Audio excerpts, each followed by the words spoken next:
Okay, who doesn't want to laugh? We all want to laugh. It's like the medicine of our souls.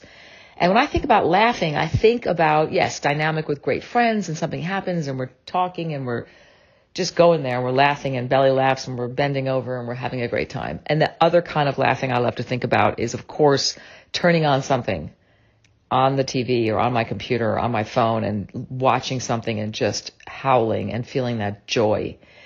And I also think about places where I know I can sort of guarantee a certain amount of quality. And that really, for me, has been Comedy Central.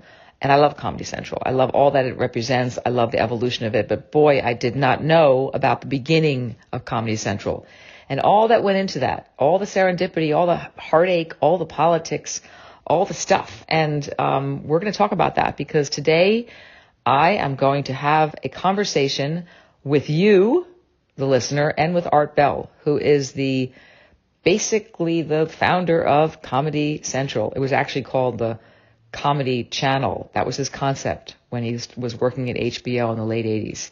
And since that time, Art has been doing some really cool stuff. But most importantly, I would like to introduce Art as a writer and a memoir creator so that we can dig into his memoir. Memoir writing is very specific because you have to really own that experience and not sort of weave tales that you think people want to hear. You have to kind of say to yourself, I'm going to write a memoir and I'm going to put stuff out there that people are going to have to really deal with, all the good, bad, and ugly. And today we're going to start a conversation with Art where he reveals his whole process of writing. Hopefully during this swell conversation, Art will be reading some of his work to us and we can really dig in because everything about Art is in his book. So that's going to be cool to be able to have him segue from talking to reading his book, which just came out. I'm going to do a link here to the book as it lives in Amazon so that you can buy it. So first of all, Art, welcome to Swell. This is a platform where it's really about voices connecting in all sorts of environments. You could be outside, you could be walking, you could be on a train. It's just about life. It's about what happens when you open your mouth. And I know you're in love with that. You're in love with the way people just connect and bringing them their best ideas forward. And sometimes it cracks people up. Sometimes it makes them cry. So I know that you have just moved to an undisclosed location unless you want to let us know where you moved. I know where, but I'm not going to take the liberty of telling people unless you're comfortable with that. But tell me about your move and what prompted it and how you're feeling in this moment. And then from there, I'm going to ask you a lot of questions that go back and forth. So maybe actually tell us how you are. Tell us all the things you want to tell us about this moment. And maybe give us the first page of your memoir. Like drop us in. Read from it. You can do it in a separate reply. Each reply is called a swell, and you can kind of swell twice.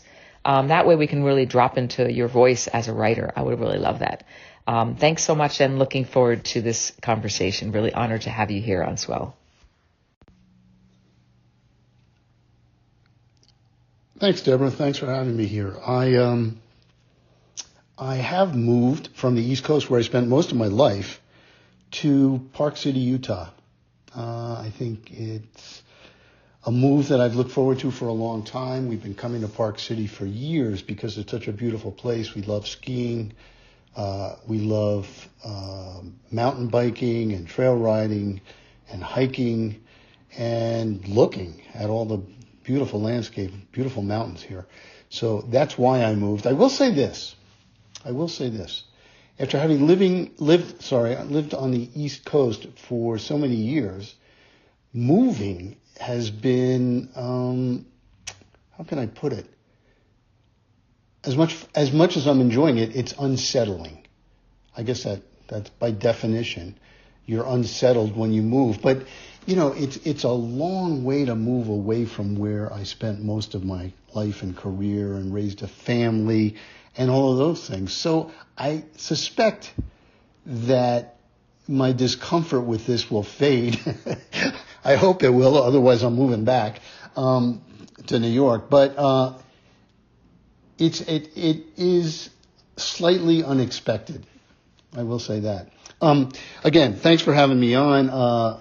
Looking forward to talking about writing. I'm a new writer, and talking about my memoir and writing memoir, which is a really crazy undertaking I found, because you have to turn yourself inside out. You really have to tell people about yourself in a way that I was not originally comfortable doing. I'm not the kind of guy who wears his heart on his sleeve.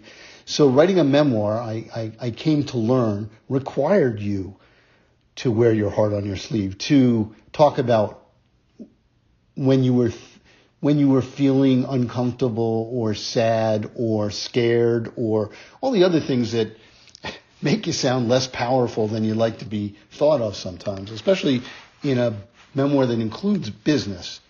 So anyway, that is really what I hope we get to talk about quite a bit, because my memoir, which is called Constant Comedy, How I Started Comedy Central and Lost My Sense of Humor, is about just that, about how I started Comedy Central, which was originally called Comedy Channel when it was started at HBO. And that was in the late 80s and early 90s that I did that. You asked me to read a part of my book. I will read the first page. I hope that's a good introduction to this. It's the prologue, titled "How Do You Get to the Russian Tea Room?" On a summer day in 1995, I walked into the Russian Tea Room, one of Manhattan's most famous restaurants, located on 57th Street near Carnegie Hall. I walked over from my office at Comedy Central, where I was the executive vice president of marketing. Comedy Central had been around for 6 years. It was starting to get a big audience, starting to make a name for itself in the comedy world, and on the verge of making money. There were hundreds of people working at the channel, but I still felt that it was ultimately my responsibility to make Comedy Central successful, since I was the one who started it. The Russian Tea Room had been a favorite of artists, actors, and people who worked in show business since the 1920s. Tourists who could afford it came to watch the rich and famous, hoping that a Hollywood star would drop by. I was there to meet a hero of mine, a stand-up comedian I'd first seen on television 30 years earlier, when I was 10 years old.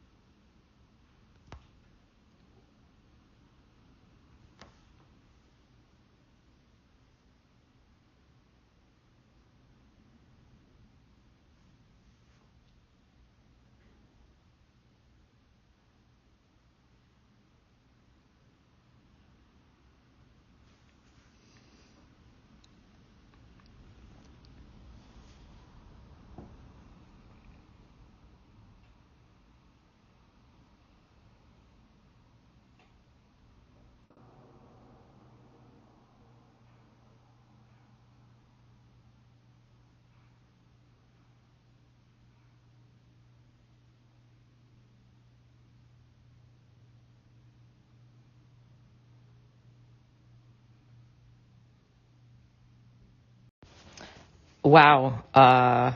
First of all, I love the silence at the end. I know you didn't mean for that to happen, because we're learning the app here and you could have clicked off, but who cares? Because it got me sinking into that idea of dropping into the Russian tea room. And first of all, thank you for being on here. It's great to hear your voice. And I have to ask, as a follow-up to this beautiful prologue that you read to us, when you set up meetings in those days, there was a whole mystery, because you were setting up a whole new paradigm. No one really had comedy channels in the world. And were you there to poach this person for your channel? Was that the impetus of your meeting? And if it was, how did that go? And who was it? Because we don't know, because you didn't tell us. Can you drop us into that experience and how you had the composure to be the person you are, to get people to leap in faith with you? And how do you conjure up that kind of dynamic with people? Because I think everyone wants to be the person that can, evangelize an idea and get people to jump on board. And that's what you do as a producer. But how was that first meeting and what happened?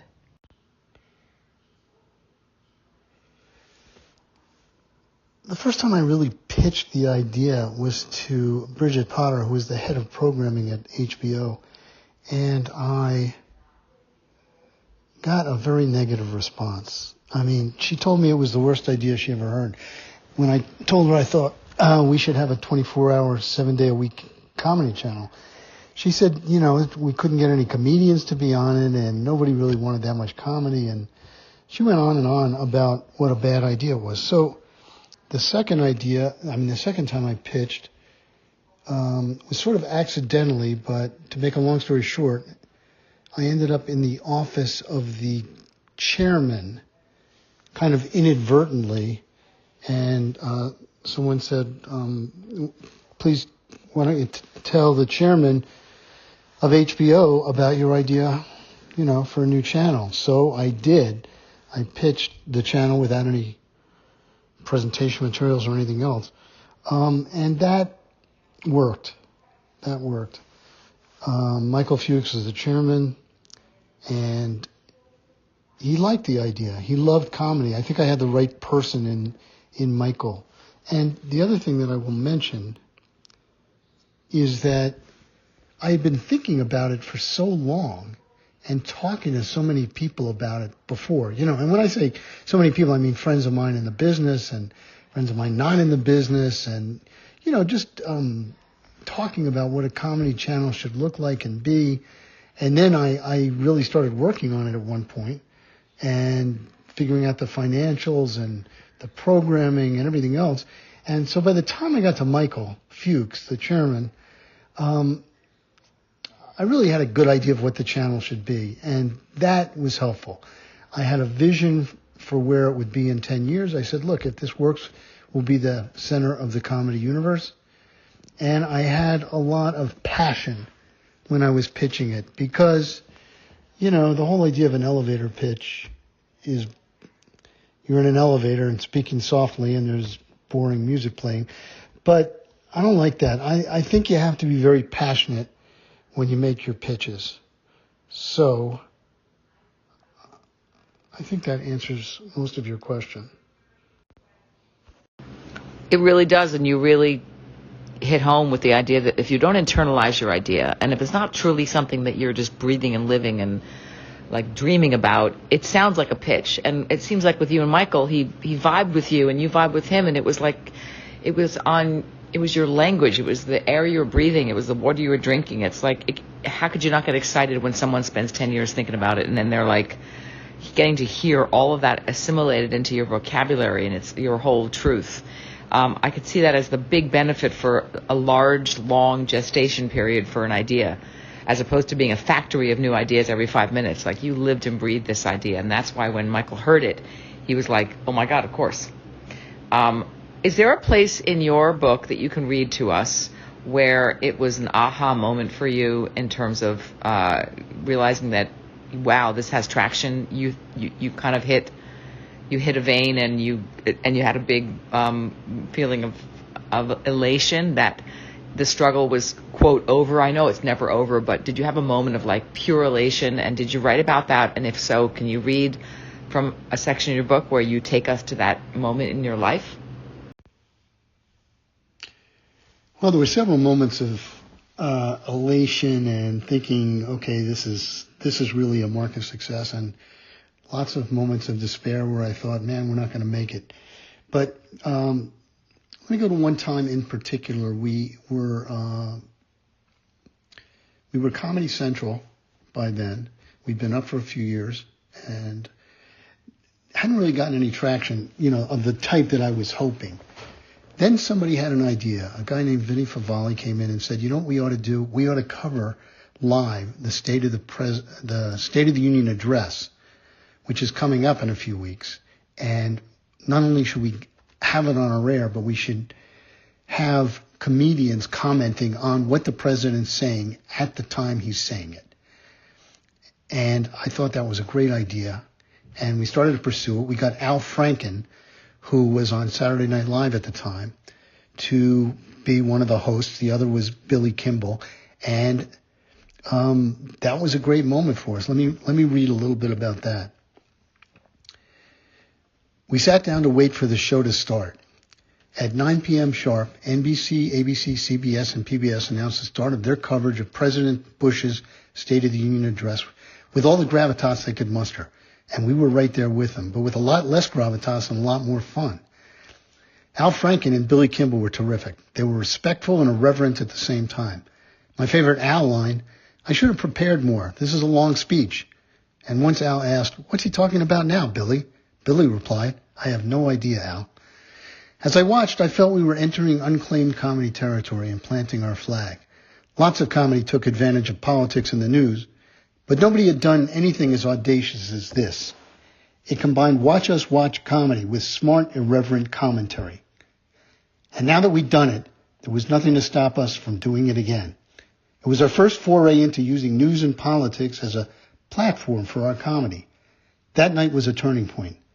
By taking a huge risk, we discovered what we were good at. The television critics seemed as delighted by it as we were. Comedy Central's State of the Union, undressed, was groundbreaking, embodying the lack of respect for authority that is part of the proud tradition of the United States. A real TV alternative, like it or not. Unsportsmanlike? Yes. Nihilistic? Yes. Reflecting a serious cynicism towards the politicians of any major party. But primarily because of the sophisticated, witty comments of Comedy Central's two correspondents for the speech, Al Franken and Bill Kimball. The surreal takeoff also embodied some of the best elements of humor, rebellion, and a healthy lack of conventional taste when it was called for. The success of the broadcast as a lampoon was chiefly attributable to the choice of Franken and Kimball to carry the experiment. That was Steve DeBrow, the Los Angeles Times. That night finally established us as the comedy network we wanted to be.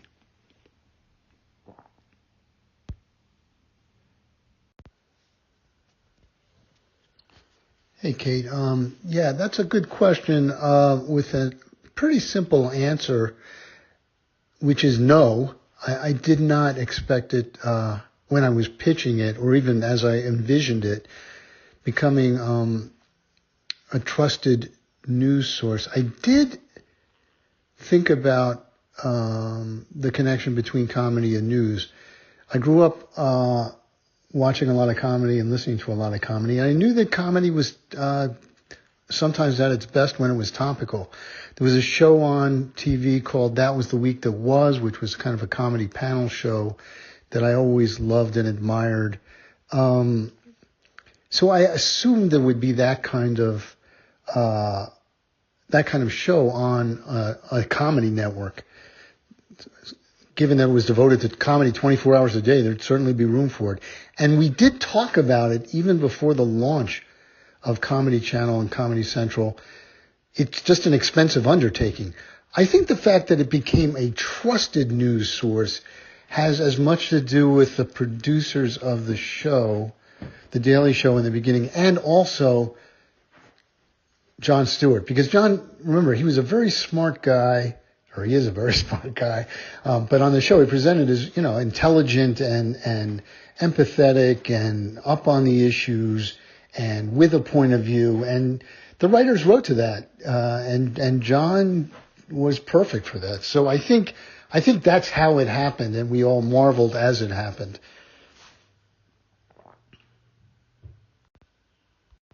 It's so great to hear that moment of your life, as you wrote it in the memoir, about like the home run of bringing in commentary on the president's speech. And it's so interesting in response to Kate's question about, the surprise of just being out there as a content creator and seeing what the market tells you about what you've done and what that legacy is that you've left. I want to turn to the subtitle of your book, which is How You Lost Your Sense of Humor. It's a pretty stark contrast to the name of the book, so I know it's very powerful, and that tension is really curious to me. And I'm wondering if there's a part in your book that you can read where it really brings home a moment where something just made you not laugh and really affected you profoundly. I based on what I feel from you, you do have a great sense of humor, but respecting the title and your choice to put it out there, can you take us to a place in the book where you want to read from that really shows us a moment when it wasn't so funny.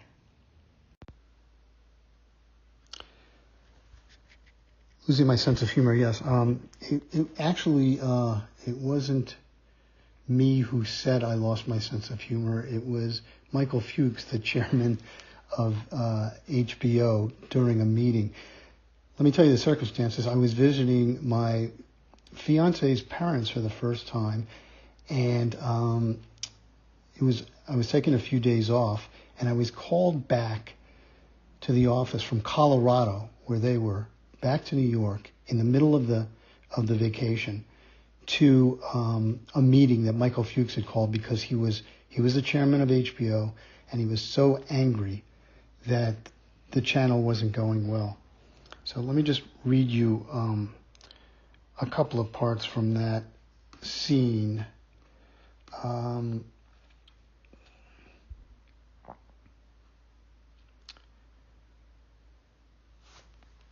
When I walked into the hotel, Dick Beers was there, as I said. When I arrived, Dick Beers was there, seated on one of the couches, legs crossed, writing something in his notebook. I knew from past experience that Dick had been busy primping the place for the meeting, arranging the chairs, turning various lamps on and off so the lighting would be right, fussing with the thermostat. There was a yellow legal pad and a freshly sharpened pencil on each seat in the room, probably placed there by Dick. He looked up from his notebook. Art, you're here. Great. How you doing? Without waiting for an answer, he pointed to a stack of papers. I made copies of your memo. I'll hand them out when everybody's here. For some reason, Dick's neurotic orchestration of these meetings always put me on edge. So when he asked how I planned to open the meeting, I shot back at him. How am I going to open the meeting? Isn't this Michael's meeting? He called it, right? Isn't he running the meeting? Dick didn't notice my bad attitude. Try as I might, I could never successfully put an edge into my voice when speaking to my superiors. As we waited for Michael and the others to arrive, I quickly reviewed the 45-page memo. Let me skip ahead.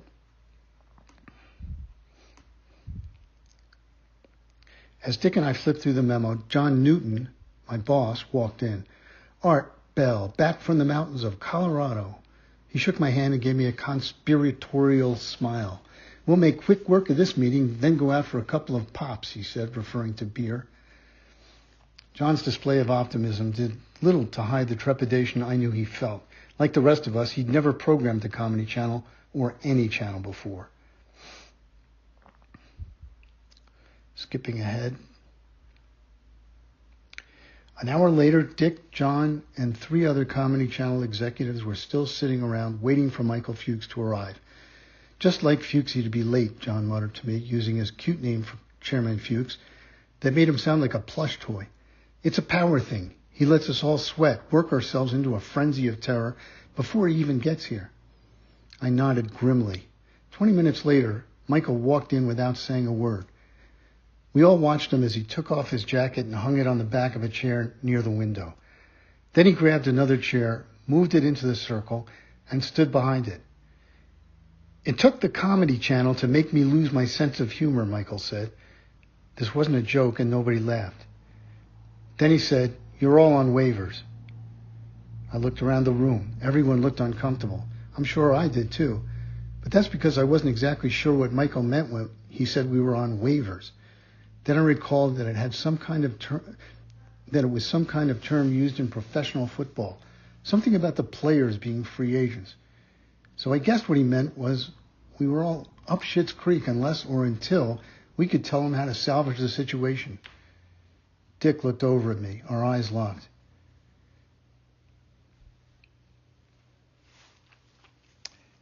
That is where that line came from, losing my sense of humor. And you could see that the situation was very dire. So I hope that that answers your question.